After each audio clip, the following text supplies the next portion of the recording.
Hello and welcome to the Breaking Free podcast. I'm your host, Nathan Francis, and today I'm very grateful and humbled to be joined by two absolute powerhouse men. Powerhouse Men's actually Nakula's program, so there you go, Nakula. There's a little plug for you. Nakula, I got Nakula I here. Nakula was on my podcast probably 6 to 7 months ago, talking about semen retention, sexual alchemy, all the juicy stuff that is information that's suppressed from us. Had podcast being the link in the bottom. A really good chat. Nakula sort of opened my eyes in that chat to how powerful this stuff is. Hence why 7 months later, I'm here to share my experiences. Tanner will share his and Nakula will share his as well with the semen retention, NoFap stuff. It's completely transformed my life. I'm sure it's transformed Tanner's and Nakula's too. So, gentlemen, welcome to my show today. This is going to be a really awesome roundtable. A lot of men need to hear this stuff. It is getting suppressed. Let's get it out there. Welcome, men. How are we all? And introduce yourselves again, just so some people may not know who you are. So, Nakula, quick little introduction for us, mate. Be good. Yeah, sure, man. Appreciate that. So as you mentioned, my name is Nakula. I help men master their sexual energy so they can become powerhouses both in and outside of the bedroom. Been practicing NoFap and semen retention lifestyle for more than 5 years. I came to it really as part of my spiritual journey and wanting to discover who I am and become a more self-controlled man. It's totally transformed my life, my physical life, my health, my psychological, as I stumble on my words, of course, I'm like, as you know, it's really helped me just become a great communicator. But it really has. It's just, it's just given me a whole new focus, a whole new perception on life. And I'm just super grateful for it. I'm just excited to have this conversation. Awesome. Tanner? Awesome. Yeah, hey everyone. My name is Tanner Dagenais. You may also know me as the Mind Hacker. I help gamers overcome their weed addictions and defeat their depression. And I'm really got into this work because I noticed a lot of people really need help with their addictions and their depression, and I suffer from that myself. And so I know how hard it can be, especially in this world that is so dark and corrupt. And so I want to be that light for other people and help build a community of people who are just becoming better, really in all ways. So that's my main goal. And I've actually worked with Nakula. He's really awesome. He's one of my mentors, and I'm a big believer in just like how much NoFap and semen retention can be helpful, and just focusing in your intention. So I'm really excited to share my story around that as well. And of course, really grateful to always be on the podcast with you, Nathan. So thank you for having us on. No worries. I love having men's roundtables and collaborating with different people to get different perspectives for all the men out there as well. Even for women too. Women need to know this for their husbands as well. So really, really powerful stuff. I'm going to be working with Nakula soon too. Nakula, I will be working with you soon. I will tell you live that I am going to be working with you. I'm looking forward to it. Tanner's content has really taken off since he's been working with you. So I'm looking forward to seeing how we go with that. So yeah, we'll have a chat about that later, but looking forward to joining your program as well. The Powerhouse program, for everyone out there, we'll put that in the link to the description in the bottom. You can go away and have a look and see what Nakula does, transforming men's lives daily. And he's a really, really awesome person to have here. So anyway, boys, where do we want to take this discussion now? Maybe just open the floor. I want to know about your jerking off habits. Who's been jerking off? All right, well, Nakula, I'll start then. So obviously, Nakula, before I reached out to you on my show, mate, I was I was a porn addict, mate. I was a jacking off left, right, and center. I'd always just, after a hard day or after something, I'd just be emptying it out onto the sheets, out into the tissues, socks, whatever. Don't put a black light in his room. Exactly right. I was just it was just what I did, and I didn't know any better. I didn't know how powerful that life force is, because it actually creates life, doesn't it? And for me, I was depleting myself, but I was always tired, stressed, all those things. And when I spoke to you, Nakula, I sort of already started weaning off porn and stuff. And then as soon as I hit your content, I was like, all right, this is the road for me to go down. And it has completely transformed my life. Like, I've got the strength, physical strength now. I'm going to the gym every day, building those good habits, but it's been from that semen retention. It's been from actually allowing it to do its thing, to build our best lives and use that energy to create rather than deplete ourselves of it. And yeah, Nakula, if it wasn't for you coming on my show 7 months ago, mate, I'd probably still be watching porn and stuff, still talking about this stuff, but not stepping fully into my power. And that is from the semen retention. It's even give me the confidence to speak about it now. That's sort of my stuff, yeah, with it. Unreal. Yeah.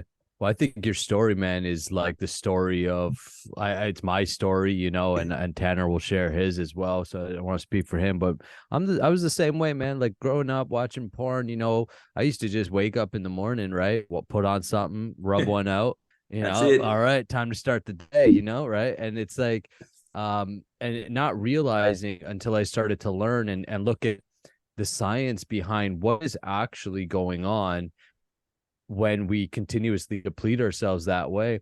And so for anybody who doesn't know, just to kind of give a quick little, the like 2 or 3 minute kind of summary is like, so semen is the building block of life, right? You've got your semen, you've got your sperm. And when you ejaculate, the purpose of ejaculation by nature's design is procreation. And so by your body's design, by nature's design, it puts all of your best proteins, enzymes, and nutrients into your semen. And that's why actually semen retention starts with what you eat, with what you consume.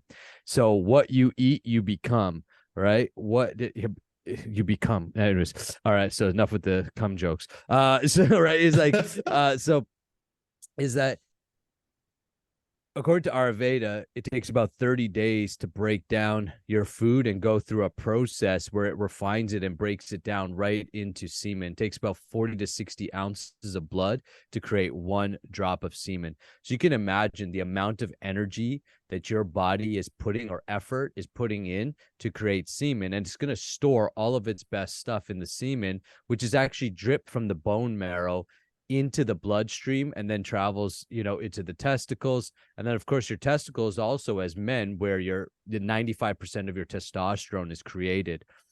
When you practice semen retention, your body is efficient. Nature doesn't waste anything. And so after about 7 to 14 days of retaining, what ends up happening is your body goes, hey, man, aren't you supposed to be going out there and, going procreating? Because we're designed to procreate, right? We're designed to create to move the species forward.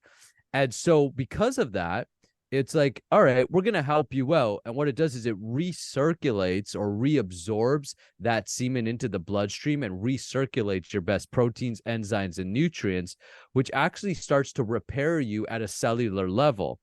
What it also does is nature helps you out a bit. And this is what guys in NoFap figured out. They're like, it stimulates your testosterone.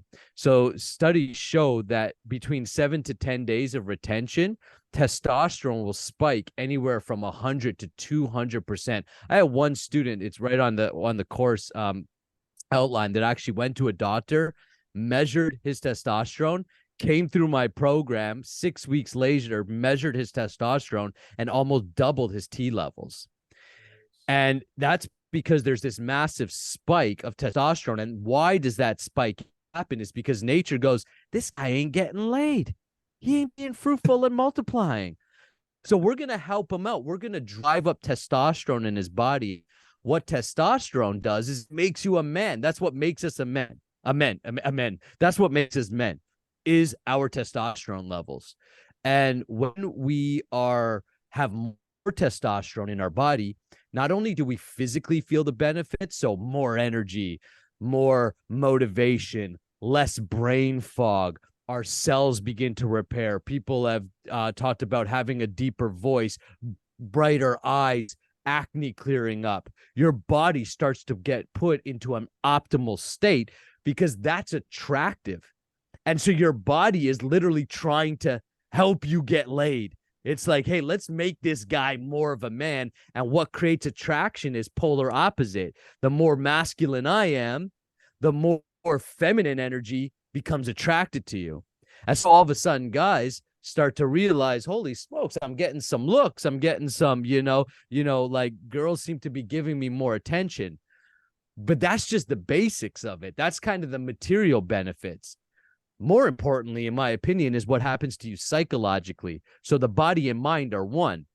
So psychologically, what ends up happening is as your body becomes more masculine by chemicals, by testosterone, your mind starts to reflect that. And all of a sudden, you feel clarity of mind, And that testosterone gives you like that masculine aggression. Now, I know all my left-wing radical LGBT people are like, toxic masculinity. Oh my God, toxic masculinity.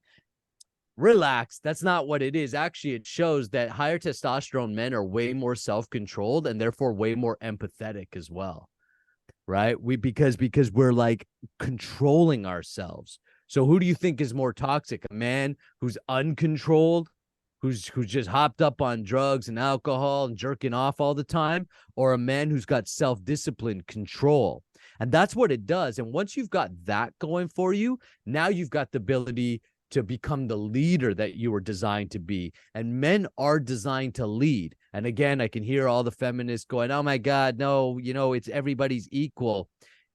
Equity and equality are two different things, meaning, yes, of course, we are equal of value. Human life is valuable. Man, woman, or anything in between, all valuable. If you're alive, you're valuable. But let's not mistake equal for the same. 2 + 2 = 4. But 2 + 2 is not the same as 4. So what it does is it puts us in our natural role, and our role as men is to provide, is to protect, and is to produce. And when we do those things, we naturally become more of a provocateur, someone who can evoke motion in the opposite sex, someone who stands for something, someone who goes for something. And then we become powerful. And the word power means the ability to do. So all of a sudden, men are going, man, Nakula, I'm starting to get projects done. I'm starting to move my business forward. I'm starting to have those difficult conversations I needed to have 3 years ago. I'm starting to draw boundaries. I'm starting to get rid of my anxiety, my depression, my social anxiety. So all of this begins to happen. And then you could take it up another notch, which is if you really practice and make it your overall lifestyle, you start to grow in awareness because you start to become more aware of how your own sexual energy affects your biology, your psychology. And that awareness starts to bring this internal cultivation of awareness where you start to go, well, I've got a body, I've got a mind, but I'm not my body and I am not my mind because I've cultivated so much inner awareness. I can distinctly see that I, the soul, consciousness, am distinctly different than my body and mind, and therefore I've got ultimate control or mastery. And this is what the great saints and yogis and mystics and men like Mike Tyson and Muhammad Ali and Steve Jobs and so many great men in history, Nikola Tesla, Sir Isaac Newton, they all had some form of semen retention practice. They might have not called it that, but that's essentially what they were doing. And they were able to reach amazing levels of genius, creativity, and all of their gifts turned online. And I guess my main message to men out there is every time you're jerking off, every time you're watching porn, every time you're misusing your sexual energy, you are exchanging all your gifts, your talents, and masculinity for 3 to 4 seconds of cheap pleasure. Literally, I think well that was said. more than 2-3 minutes, but I tried to sum it up quick. No, but literally, it's actually spot on, Nakula, isn't it? Like, where after that instant I can't even talk now. I must have developed Nakula's. You got the same semen retention brain, yeah. Yeah, we actually developed, like, that's the side of us chasing the instant gratification. Like, we want things now. And it's the same with porn too. Like, if we're feeling this way, it's like, well, we're more inclined to be like, I need to get rid of this, whatever I'm feeling. And we're just inclined to do these things. It's like, it's spot on. Tanner, you want to share your story with this, man? I know you've had a very interesting experience too with your stuff, semen retention journey too. Yeah, definitely. My journey started a long while ago, actually. Back when me and my wife had our honeymoon, and even a little bit before then, I always felt a little bit dirty about jerking off, right? Like, I would do it because it was easy, because everyone else was doing it, because, well, I mean, it felt good, right? And then while I was dating my wife, she was my fiance, I just felt like bad about it. I felt like I was like cheating on her in a way, right? And so I felt like just dirty every time afterwards. And so I had in my head, like, I was just going to tell my wife, because she had asked me about it multiple times before that. And I always lied to her, telling her I didn't do it, because I felt like I was going to hurt her feelings. Right. Like, because she was pretty insecure about herself. And I was like, didn't want her to think that, hey, I didn't think you're not beautiful, or you're not sexy. And so I would lie to her. And I remember when I did tell her, we we're actually on our honeymoon in Greece, in Mykonos, on like this really nice hotel. And I remember, like, we were just snuggling in bed, like, after, actually, probably, I think it was after having sex. And I told her, like, hey, I have been jerking off and I want to quit. And it was a very, like, sensitive moment. Like, she was happy I told her, but still frustrated at the same time, because I had lied to her. And I remember that moment very clearly. And I'm glad I told her, and became, like, honest with her. And after that point, I did drop it, right? And I didn't know anything about, like, getting the sexual energy and getting the benefits from that. It was more just about, like, hey, I want to be able to focus on my wife. And a part of it I actually haven't touched on yet is that there was times when I was having sex with my wife where I wasn't able to come, because I think the porn had made it so I was just so disconnected from actual real life sex. My mind had been so trained into, like, these, like, how dark porn can get and so weird porn can get. And, like, it made it so, like, I actually wasn't able to come sometimes. Like, I was still hard, but I would just keep going and going and going, and she'd be done and I would not be done. Right. And people were like, oh, what's the problem with that? I mean, it just felt like she would be like, oh, I'm sorry, did I do something wrong? It's like, no.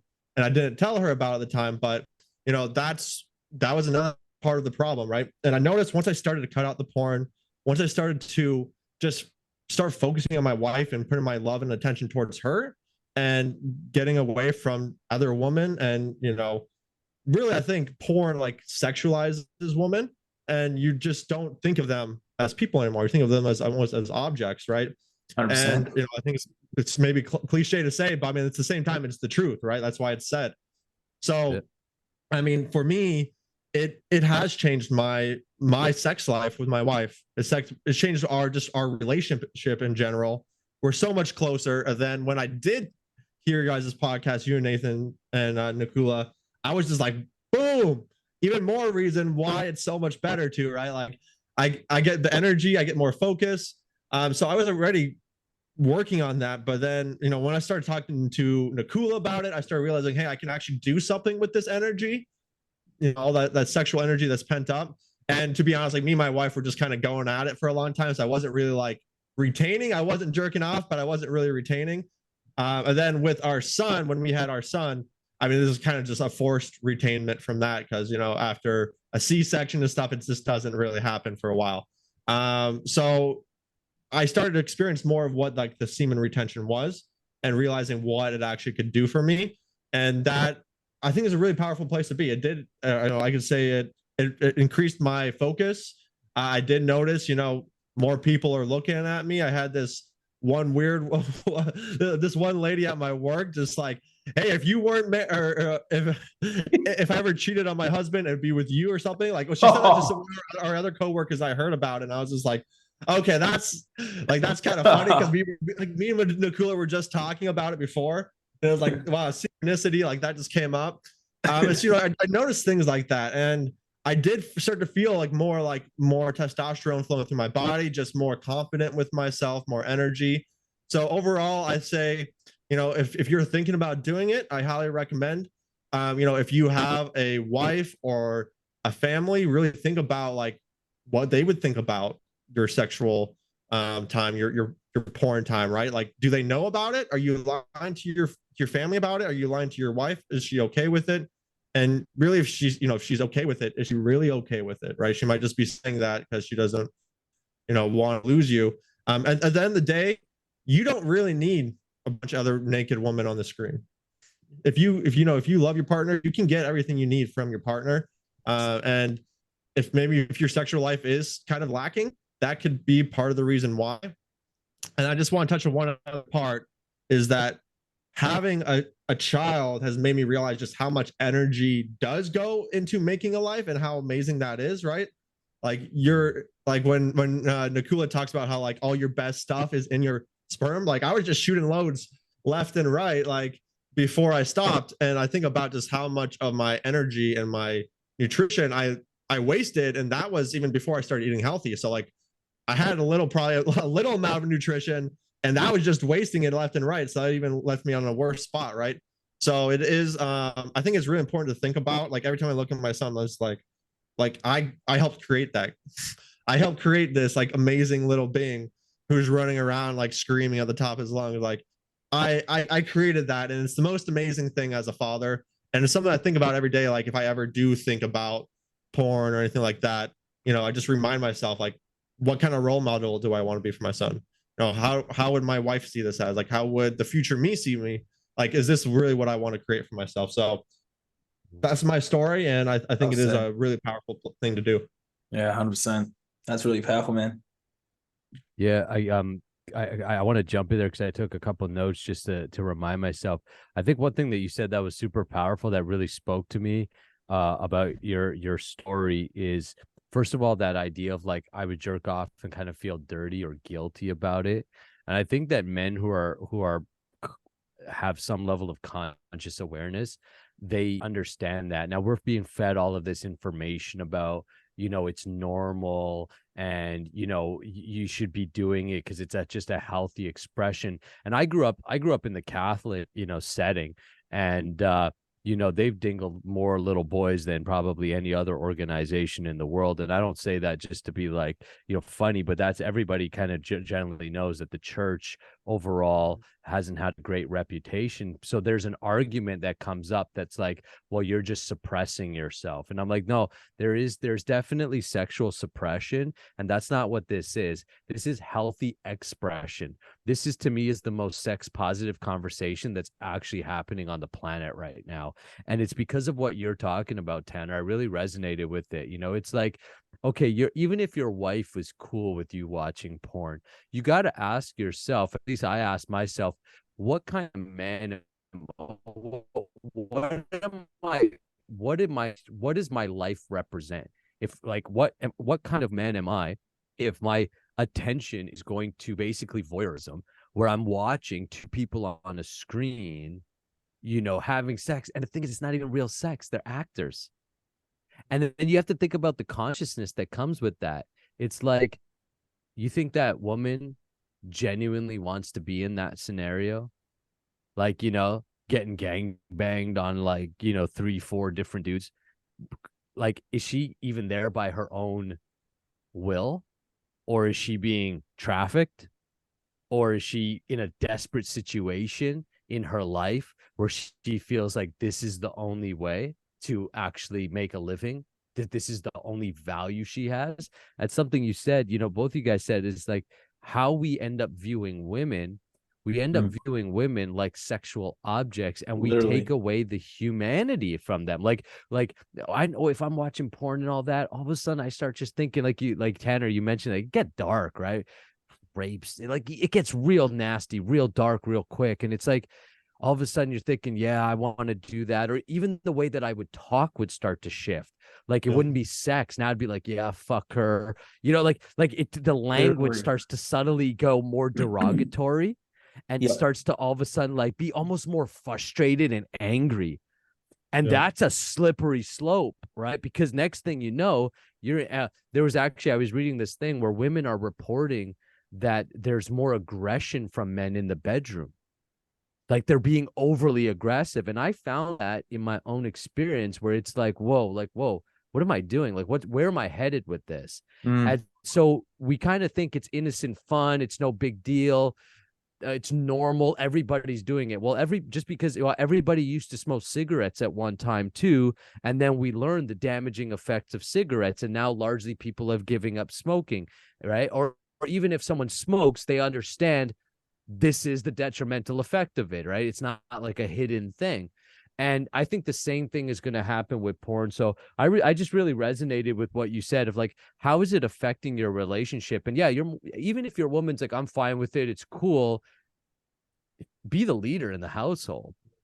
Don't just women will generally go along with whatever the man is doing because She's like, I love this guy. I don't want to lose him. And, maybe a big deal. Everybody's watching it, fine.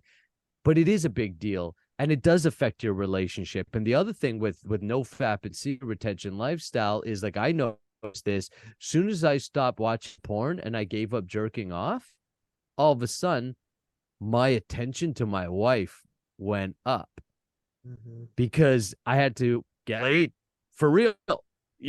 Like I had to, and that means, oh shit, that means I might have to actually put effort in. And that's the bigger picture.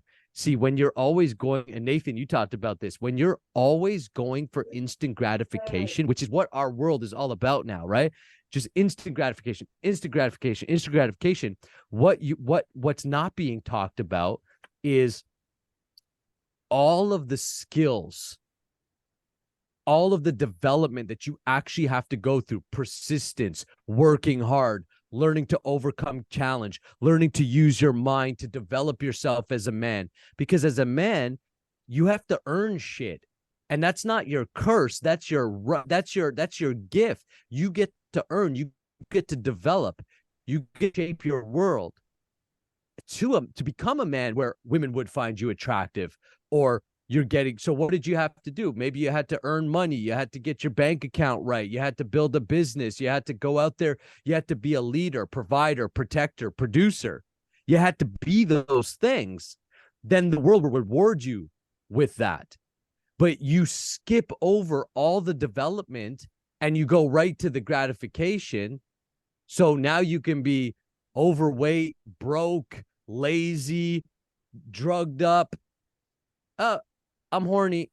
Well, instead of going out there and developing all those qualities that nature wants you to become the man that you're designed to be, you skip over that, you jerk off, and then every honest guy knows he feels empty inside after, because it's like there was no connection. That's not sex. Sex requires somebody else to be there. I would say don't mistake porn and jerking off for having sex. You're not having sex. Sex requires one other person to be with you. And there's more to sex than just the physical aspect, the emotional aspect. You're talking about after, being with your wife, being able to be with her lying in the bed and then have an open discussion. That's all part of it. But you get none of that with porn. I know I would jerk off, be like, fuck, I got to clean up now. That's always the worst part. Fucking the cleanup. The shit.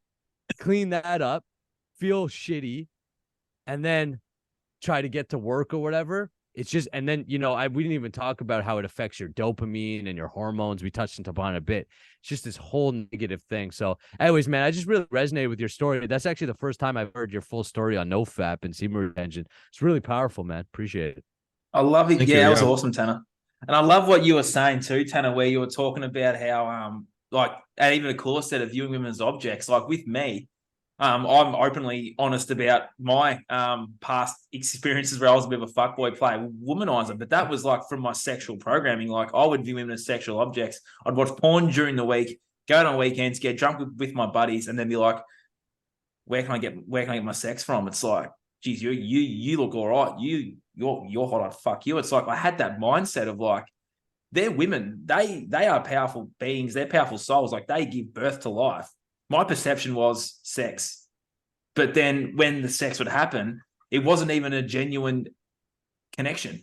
Like I would just use that to like get rid of my stuff in her or in the condom or whatever it was. It's like, that's not sex. Like I wasn't even having proper sex. I haven't had sex for 2.5 years now. I've been practicing my semen retention and NoFap journey to welcome that genuine human connection in, because I've never had it. Because I've slept with hundreds of women, and I'll openly and be honest about that. That was from my programming, and I'd view women as sexual objects from the age of 6. Even when I started watching porn, about 8 or 9. I watched porn about 8 or 9 years old. I had viewed women as sexual objects for about 20 odd years. There was a lot of programming to really, really go in deep and get that out of my system. And if it wasn't for semen retention, NoFap, and the work in Nakula, I don't know where I'd be right now. I wouldn't be talking about this anyway. And it wouldn't have given me the confidence to then go, I welcome those women back into my life that I hurt. It gave me the confidence to actually apologize to them and be like, I'm so sorry for the way I treated you. Like, that's how big this has been for me, in the fact that I've actually got the confidence now to go back and be like, hey, I'm so sorry for what I did to you. I had absolutely no idea what I was doing. I was programmed to be this person. I've worked on myself. I'm so sorry. I'm a man now. I'm not a boy anymore. It's like that was like all from starting to work out how powerful our bodies are and harnessing that semen, because as we all say, that burst life will. I actually don't have a family. I'm looking for the future version of Nathan who already has one. It's like I'm creating my life to welcome my family in. I'm building that life for them. So future Nath is like telling me this is how I'm doing it. And I'm doing it right now. And it's fucking incredible. Dude, like, There I you got go. tears in my eyes, man. It's Oh, like, thanks, man. that's powerful. And you know what? That's like, to me as men, that's why I gave you that clap, because it's like it's so inspirational, and to go back and to be like, hey, I apologize, to women. And I can hear like some guys, like, critics going, oh, this, like, you guys bunch of pussies, just fuck them and leave them and all that. And that's the cultural programming. Like, Literally. I grew up in the hip hop culture. The whole culture is fuck them and leave them, bang as many hundred, your body count type of thing. That was what But I was that's not- doing, didn't call that. Like, body count was a big thing for me. Yeah, Like, body I'd count. spruik it to everyone. I'd be like, oh, I've got this. I've slept with this amount of women. It was like a safety thing in the tribe to be like, accept me for Right. how many women I've slept with. Yeah. Yeah, no, totally. It's like celebrated, right? Yeah, bragging about the conquest too. Like, I'd brag about every conquest I'd have every Monday morning after a Saturday night. I'd be like, she was fucking all right. But it's like, that wasn't even sex. Yeah. You could just see how we just totally dehumanize women like that. Literally. And what we don't realize too is that, like, we're also diminishing our own self-worth, because what we're also saying to ourselves is, I'll sleep with anybody, and that I'm also not going to hold a self-worth to myself to be like, hey, I'm only going to share this with somebody that I'm actually want in my life.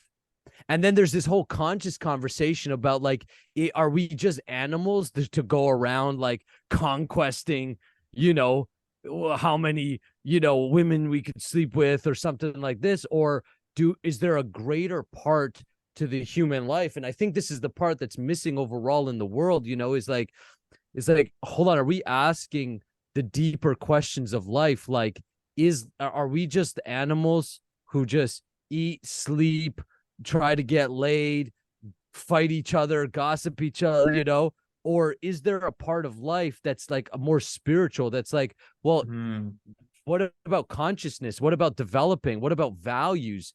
You see, the more that those things get pushed out of our culture, and the more we're just celebrating like promiscuous behavior, of course, we're going to, especially as young men, we're very impressionable. So whatever we see the heroes of the society are, right? Who your heroes are tells you a lot about who you are. So my heroes growing up were hip hop artists.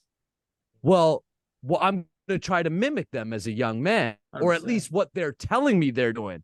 I learned later on they ain't even doing it, because the really successful ones ain't got time for that, because they're working hard. They're on tour. They're like, running successful multi-million-dollar businesses, but it's entertainment.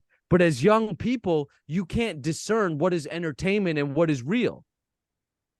And that's the thing that's not being talked about. So I think it's just, I would love personally, and I see our movement, and as re-establishing in our culture what it is actually to be a man. And I've been saying I'm actually going to be doing I've been writing a new keynote speech. I'm going to be delivering it for the first time, and I'm calling the event "Families United: Restoring Faith, Family, and Freedom in Our Nations." And the big one I'm honing on is family. Like, there was a time where we celebrated the family man, the guy who got married, had some children, it was a flex to be like, here's my wife, here's my kids, and I have a job and or a career or a business, not as it's because I have to, because I'm the provider and I'm supporting them and I'm that's what we celebrated. It was like that strong family man. Now we're celebrating kids who are like going out and just banging everybody. And then what's that doing? Loneliness, depression, divorce rates through the roof, fatherless homes. Well, this has a serious consequence on our individual life, and it has a serious consequence on our culture as a whole. And we as men have to be responsible and look at around and go, whoa, I have a part to play. And you know what? Once you figure that out, I also found for myself, one of the things that keeps me away from those things now is because I found so much meaning and purpose in living for a greater cause, living to serve, as opposed living just to bust a nut and get high. It changes the game. 100%. Yeah, I completely agree with that. You know, I think our society is going down a darker place, just like porn is, right? And that's just all aspects, right? It's not just like the rap industry. It's not just one thing. It's pretty much everything is built that way to kind of divide the family unit, really to create division, to make it so more people are more isolated than ever. And you know, we see in the TV shows, they're getting more sexualized, they're getting more dark. It's like softcore porn. Yeah, exactly. And I mean, any show on like Netflix though, like, and even back like when it was my age, like when I was watching TV show, I remember like Friends would come on like 4 p.m. in like the afternoon, and they'd have like this some like super like sexualized scene. And I remember I was like 10 years old. And I was like, oh man, like damn, like she's like sitting there like, rubbing her chest with some lotion. I'm like, dude, like what?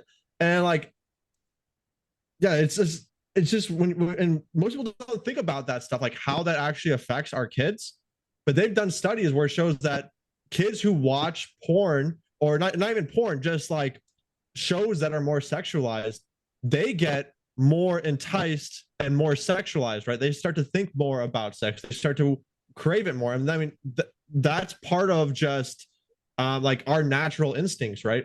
Like our natural instincts to eat, to survive, to procreate.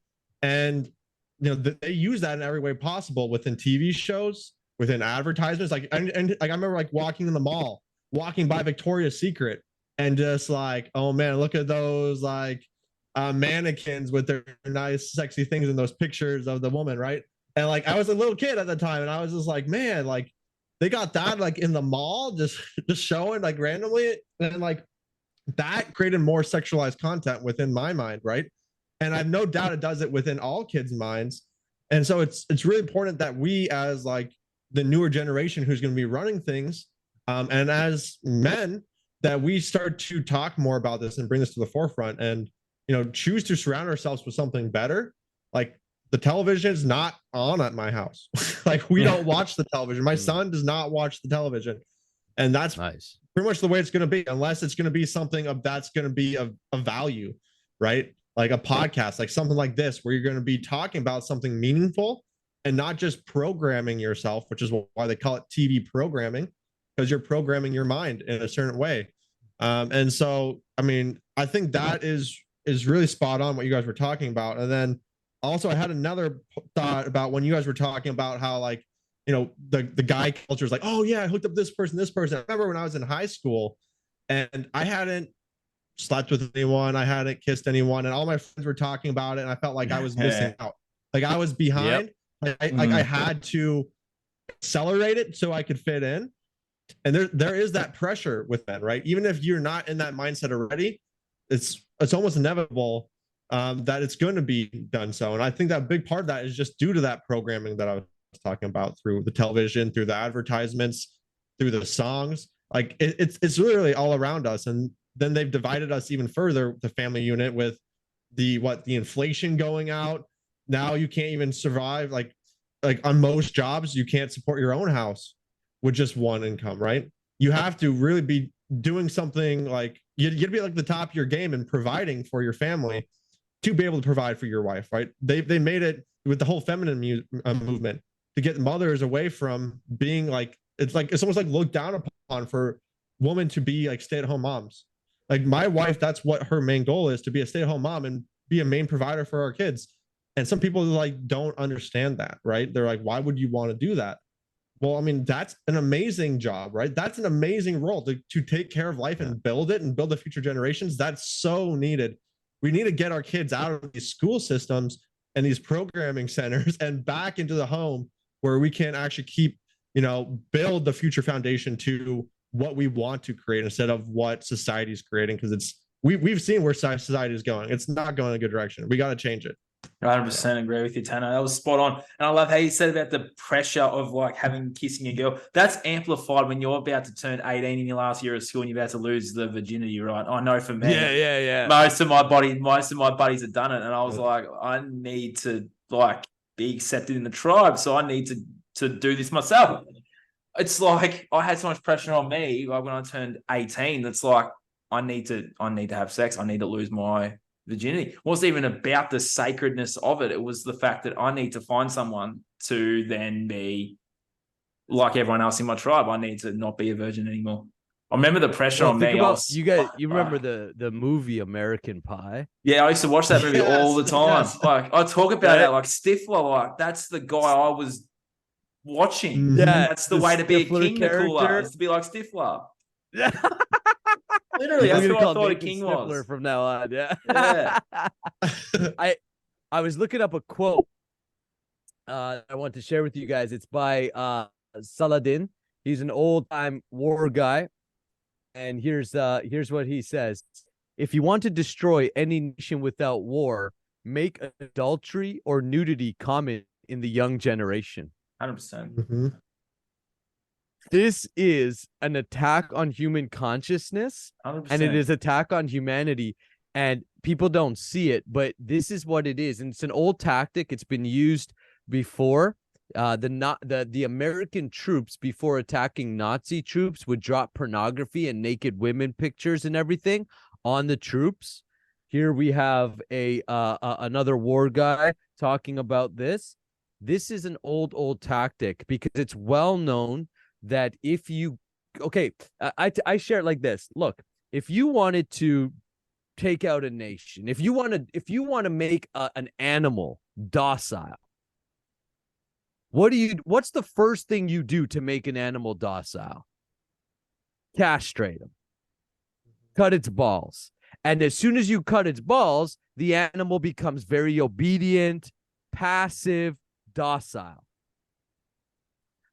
Well, every time we're jerking off, we're essentially castrating ourselves.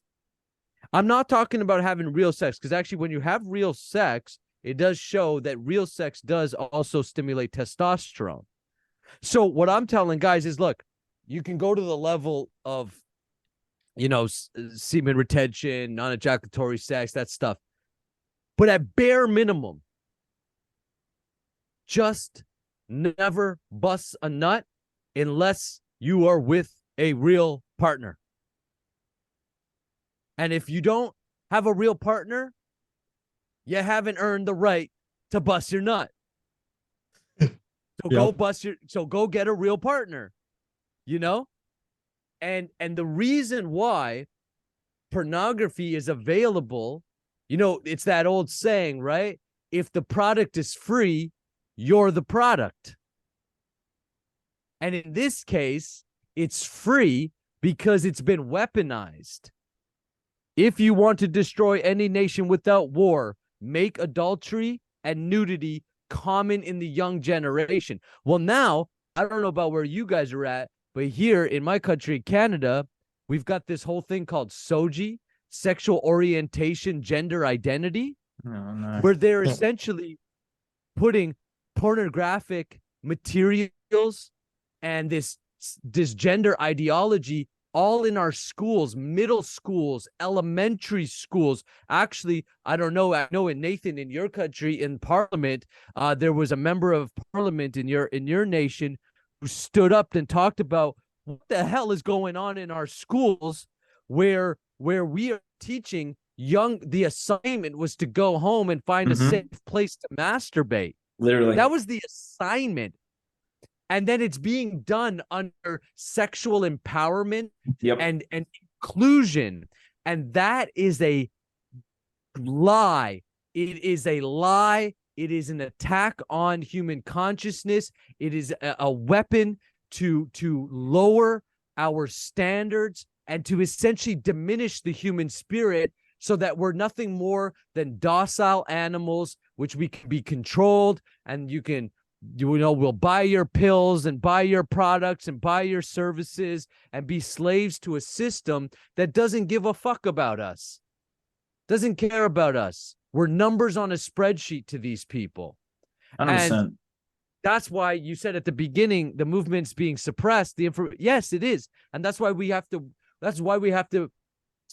be out there so much and talk about it and educate. And we have to be brave and courageous and actually be men and do our duty, which is to provide and protect for our women and our children. Yeah. And that is our nature's role. And this whole idea that that's toxic, I reject it. It's bullshit. I've never been more fulfilled in my life than I am today by giving up those habits. I second that. By giving that up.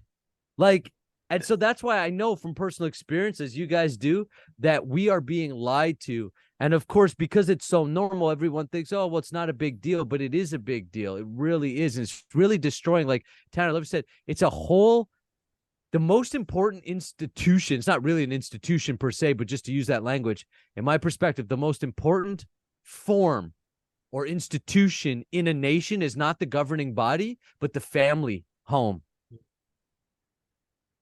And when men essentially fall asleep at the wheel, which we have largely as men, when we become distracted with drugs, alcohol, pornography, and all this bullshit, we contribute to that destruction.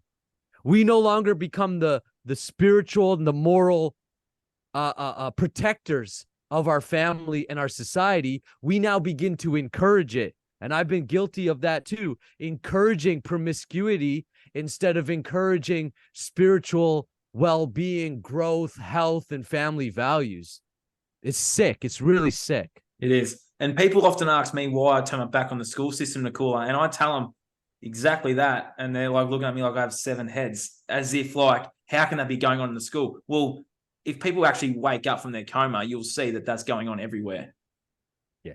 The school system are now indoctrination systems. At least, again, I don't know about everywhere. I know it's happening it's all the Commonwealth countries. I'm pretty sure it's happening in the U.S. Maybe Tanner, you could speak to that because you're in the U.S. Yeah, I mean, we're definitely not putting our son in the school system. I'll tell you that. We're doing unschooling and nice. Totally away from schooling, just focusing on child-led learning. And I'm a big believer in that the kids really shouldn't be forced to learn anything that kills their love for learning, and 100%. They should be led to be encouraged to learn what they want to learn. That just 100%. That just creates a love for learning, and then they'll learn what they need to know. People always say like kids are sponges, right? That doesn't go away. It's forced away because we're forced into this school system where we just don't want to do. I remember me and Nathan actually just had a talk about how much our school system just killed our passion for learning. And it's so true. And at least even the sexual education you get, right? I think me and Nathan talked about this too. What you get taught how to put a condom on a banana. You get taught how to put a condom on. You don't get taught anything about what actual sex is. You don't get taught anything really important about it. And that really shouldn't be in the school system at all, in my opinion. That should be the parents. That should be the parents teaching that. Hey, this is what happens when you love someone else. You share that love with someone else. This is how we create more. We have the ability to create new life. That's what that's what me and your mother did. We created you, right? And of course, the higher power gives us that ability to create, whether you believe in God, divine energy, whatever it may be. But we're given the ability to create, and that's one of the most amazing things. And we can either let someone else create our own realities and create our societies and create our kids, or we can step up to the plate as men and create this world ourselves. And of course, women can help create too, because we cannot do half the work. because that's why it's yin and yang, right? That's why you need the woman there. The women are the caregivers. The women are able to like give nutritious milk to our kids, and we've gotten away from that entirely, right? We're going towards bottle fed and all that stuff, and like it's really perverse what's happening within our society, and really frustrating to see. And I think more and more men need to stand up.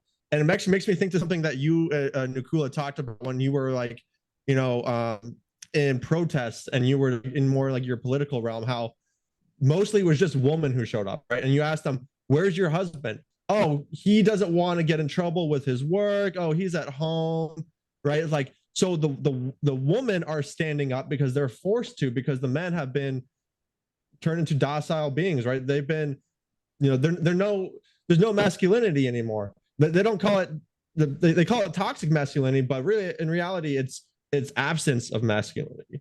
An actual true masculine male is someone who's going to be there to protect the children, protect families, protect other people as well, right? And say, no, like this is not how it should be, right? So I love that we're doing these roundtables, and that we're able to talk about this, because more people need to stand up, and more people need to be aware of what is going on and make our voices heard, because if no one does it, then it's going to continue to get worse, right? And it's really about a power struggle. The government is the one, the government, other forces that being, however you want to go about it. How do you get control of a society? Well, you weaken the males, right? Yeah. You send them to war, so all the strong males are killed off. You induce a lot of porn, like Nakula's talking about, how they dropped porn. I actually didn't know about that. That's super interesting. But I always heard about, top athletes, they wouldn't have sex the night before they play, right? Because they don't want it to affect their performance. Well, it makes sense that they would drop a bunch of porn on. I like that still blows my mind that they did that. Like it's crazy, and just shows you how much the government actually knows it affects them. And it's not surprising to me that the government's letting that into our society, if you just look at all the other stuff like the toxic food and all that stuff they're letting into us. But yeah, I mean, I really enjoyed this conversation. I'm just glad that I was able to be a part of it. So thank you. Absolutely. They're perverse too, right? Because look, it's a very simple principle. All right. There's a very simple principle, which is, and actually, I believe it was, I'll have it here quickly. I believe it was either in the Quran. The Quran speaks about these things specifically, and same with the Bible, and same with the Hindu scriptures. But basically, here it is. Oh yes, it is in the Quran. And I'm not Muslim. I've learned from all different types of religions, so I respect wisdom from wherever it comes from. And so in the Quran it says, Allah created human beings and endowed them with a mind to think before making any decision, to reflect on nature as to believe in the Creator, to acquire and store knowledge and solve problems among others. Secondly, human actions are reflections of their inner world. We also know in the Bible it says, so above as below, so within as without, right? And again, the Buddha said, you are what you think. This is a principle. Marcus Aurelius, the former the Roman emperor, said a man's life is what his thoughts make it. Former British Prime Minister Benjamin Disraeli said, everything comes if a man will only wait. I have brought myself by long meditation to the conviction that a human being with a settled purpose must accomplish it, and nothing can resist a will that will stake even existence for its fulfillment. So there's one agreement amongst all philosophers and religions. There's one thing. They disagree on so many things, almost everything, right? Right?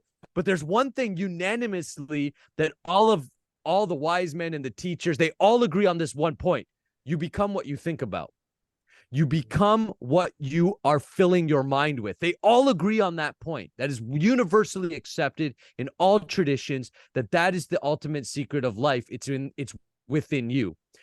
And when we allow corruption at the levels that we're experiencing corruption to infiltrate our minds, and that's what they're doing with all the propaganda and the pornography and the confusion, what we're essentially doing is they're infiltrating and making confused, subdued minds. And the reason that's done is so that they can break down society and its structures and try to reshape it. And I'm sorry, but the people, if we accept this as true, this specific line in the Quran, human actions are a reflection of their inner world. Well, you have to ask, if the leaders of nations are like, they love censorship, it seems like. they love to censor shit, but they're not censoring the most dangerous thing on the internet, which is pornography. Then what does that say of the inner world of our so-called leaders? If our so-called leaders, like here, Justin Trudeau, our so-called leaders, not my prime minister, but supposedly he's Canada's prime minister, but not mine. He is, what does that say about his inner world? First of all, his wife just left him, and that he is openly supporting this LGBTQ plus, add all the alphabets, symbols, whatever else we got now. What does that say about his inner world? Well, for me, it says it's corrupt, empty, and ultimately godless or spiritualist. He is no more than a gorilla walking around. Because there is no way that a man of principle, a man of consciousness, would actually allow this to penetrate in the way that it has into our nation. And it's not just in Canada, unfortunately. It's happening all around the world in all of our countries. And I think it's going to take men like us and millions of men. We literally need millions. This movement has to be so big that if they cut one of our heads off, 10 more show up. And then 1,000 more show up. And then 100,000 show up. When men decide enough, it's done, it'll be done. But as long as men stay docile, stay distracted, and forget their true purpose, which is to provide, protect, and produce, we're going to see a very chaotic and rocky world and situation. It's not going to be good for anyone. Not women, not children, not men, not anybody. 100%. I agree with everything you boys just said. It was absolutely spot on. Like, we need more men talking about it, and that's why I had the idea to do a roundtable such as this, to get some more people to understand how this is all working and how we can become better as men to be able to provide for our families, future families, community, become leaders, become the men that we were supposed to become, instead of being these docile, porn watching, TV watching, alcohol guzzling, coffee guzzling, drone bots, order followers. You know, we're better than that. We came here for better than that. We came here to create things, build things, do things. Well, if we're depleting ourselves of our vital life force energy, we aren't doing those things. It's time for us to stand up, especially our young males, because our younger males at mine and Tanner's age are a bit younger. Things that they're doing are the things I used to be doing. But all it took was a voice in the back of my head to be like, hey, Nath, stop chasing women, stop drinking, stop partying, stop treating them like shit, grow up a little bit and start to become who you're supposed to become. We all have that voice in the back of our heads. I can guarantee you right now that a young male's listening, he's going, I've got that voice. Well, guess what? If you listen to that voice, I can see you on this roundtable doing the same sort of thing, talking about the same sort of thing, getting more and more people on board. It starts and ends with us. This whole thing starts and ends with us. We can finish the whole thing by just saying no and by taking our power back and becoming men. And our young men need to hear this. So I hope the ones that are watching can reach out to us, because we can help you become an actual king. Not the king they're programming you to be, like Stifler and Joey and Friends and all these things, Charlie and 2.5 Men, Barney and How I Met Your Mother. I can go on for years about it. It's like we can program you to be a king, an actual king that society, well, might deem a crazy person, but we will respect, because you've done the hard yards. You show up every day. Like, I don't know about you boys, but I go to the gym at 5 a.m. every morning. I show up. I get there. Sometimes I have demons. Sometimes I'm like, it's too hot. It's too cold. It's too wet. It's da-da-da. It's like, no, it's a commitment, and I make it, and I get there. And it's transformed my life. It's because I'm building those habits to build my best life. And we can all do these things: build, create, and lead. If you're 21 to 26, are you building, creating, and leading? or are you fucking drinking and partying? I'd rather build, create, and lead. And if someone had told me this right now at 21, 20, 22, 23, I would have walked the path of build, creating, and leading. Why would you want to fuck, party, and sleep around? There's no benefit to that. Yeah, no ROI. There's no No. return on investment. I always tell people, be smart businessmen. There's That's no it. ROI. What's your ROI? Nothing. Nothing. Addiction, depression, loneliness, that's your ROI. And that's exactly where the so-called leaders, the tyrants, that's where they want you, because then you're easy to control. They just run over you. You have to work in their factories. You have to work a job that you hate. We all have to do shit we don't like. So if you're going to, like, that's the reality of life. So the more that you just do it for yourself, you do it for the right reasons. One, you get empowered by it. And it doesn't have to be forever. Exactly. You said you become a real king and you'll have your kingdom and it'll be great. Life is supposed to be great. But right now, that opportunity is being totally stolen from us.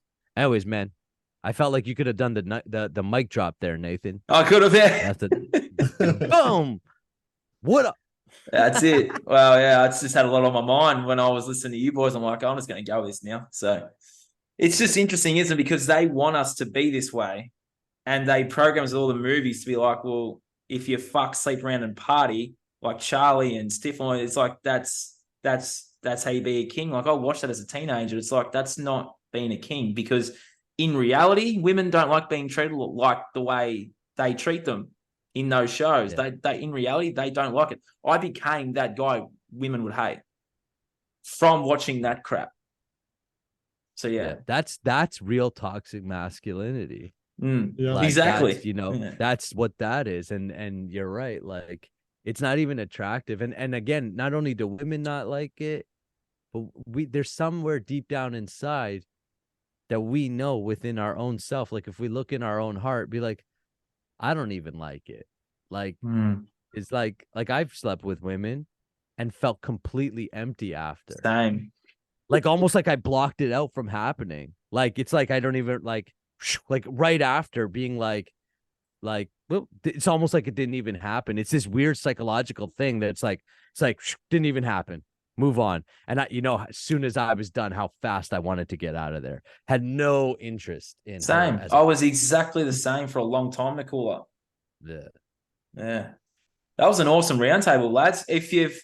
I'll just let you guys open the floor. So I'll ask a question I always ask. If you're a young male or a man, it doesn't matter how old you are listening and watching to this, we'll start with Nakula. What would be your advice to that male right now listening to this to actually start their journey to lead, create, and build?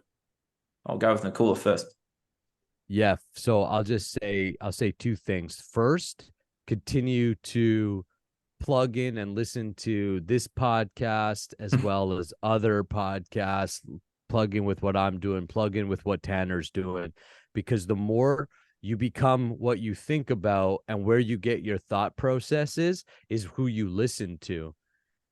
So whatever you're consuming the most is eventually what's going to become your life.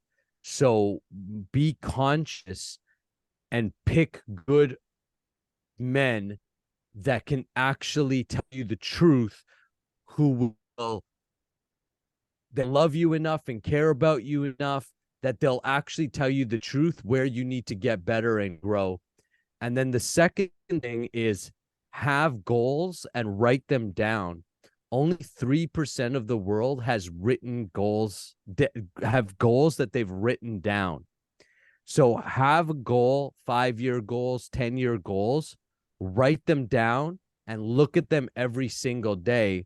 And you'll notice within a year, 2 years, and 3 years of doing that, long-term goals, how you will actually make those things happen. 97% of people are floating through life. They don't have a plan for their life. So whatever the government tells them to do, or the corporation tells them to do, or their broke uncle tells them to do, is what they end up doing. But you're a conscious creator, meaning if you consciously set a goal and have full faith in that goal. And that faith, that belief will take time. You get belief by doing something over and over again and getting good at it. You will separate yourself from the pack.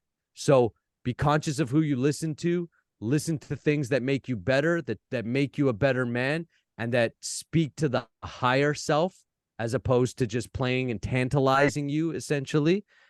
And have clear-cut goals in which you then put into action and work towards every day. And if you do those two things, I promise you, within 6 months to a year to 2 years, you'll be a whole different version of yourself. You'll be like, wow, like it's completely transformed my life. And they're really simple to do.